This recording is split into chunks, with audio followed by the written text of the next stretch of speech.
don't know. Ah! Horror has always been the way that I personally deal with my own fears. It's us. I love the genre for that reason, and I love the horror aesthetic.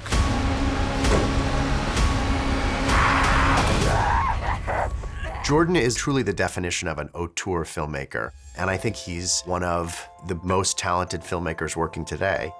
I loved working with Jordan. I'm just awestruck by his attention to detail and his knowledge of the horror genre. When you don't get it, quit, and then look up at it. He pays homage to the filmmakers and the films that he loves. Some of my favorite horror films are A Tale of Two Sisters. It's a Korean film and it's beautiful. I love The Birds. I love Nightmare on Elm Street. I think my favorite horror movie of all time is Alien. I think the ground that it broke in creating a elegant, singular, new type of monster, new type of environment, it's just movie magic. I think one of the great films that carried a powerful social message is Night of the Living Dead. And that movie was about race, even though they don't really talk about race in the film. I wanted to sort of follow that approach with this movie. Hierarchy! What kind of white shit? Jordan wanted to follow Get Out up with a genre movie. And so I was very excited that he wanted a much bigger canvas. This is straight from his warped mind.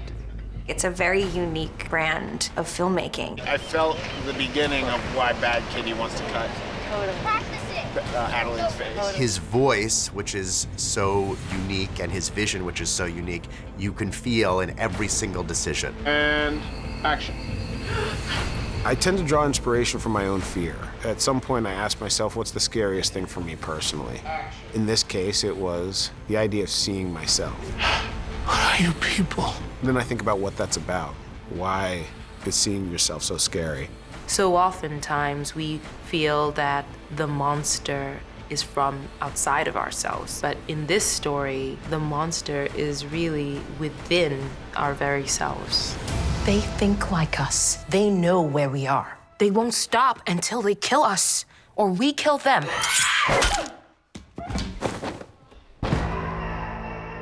I love making films that are both terrifying but also fun. That's really what I'm going for here. I think he calls it a thoughtful popcorn movie. You know, it's so entertaining and interesting and fun and scary, but at the same time does make you think and does make you look at things that you didn't look at before or look at things in a different way. I love the idea of subverting really idyllic locations. And Santa Cruz has just a real fun vibe on the amusement park and the boardwalk there. I love giving the audience a vacation in the middle of the horror. It reminded me of one of my favorite directors, Hitchcock, of course, with The Birds and Vertigo. And then, of course, there's a little shout out to Lost Boys, which is the first movie to really subvert Santa Cruz that I can remember.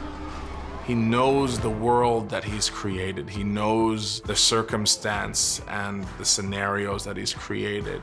You can trust all the things that are coming out of his mouth because he has a clear idea of what he wants. Give me a little bit more time between the lines. Jordan has this way of creating terrifying moments, but at the same time infusing them with this comedic relief that actually just makes the experience more visceral.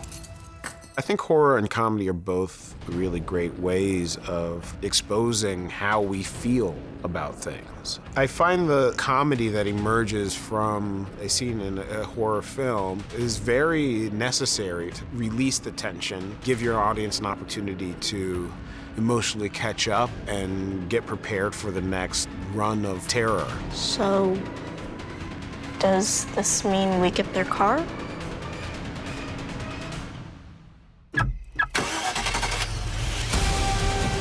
Jordan is making his favorite movie all the time.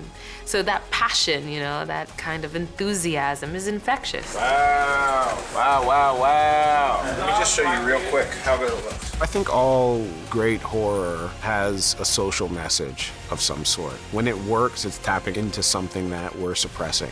I have a definite world of things that I'm trying to say with this film, all relating to our duality as human beings and the guilt and sins that we bury deep within ourselves. And I'm curious to see what the audience sees in it.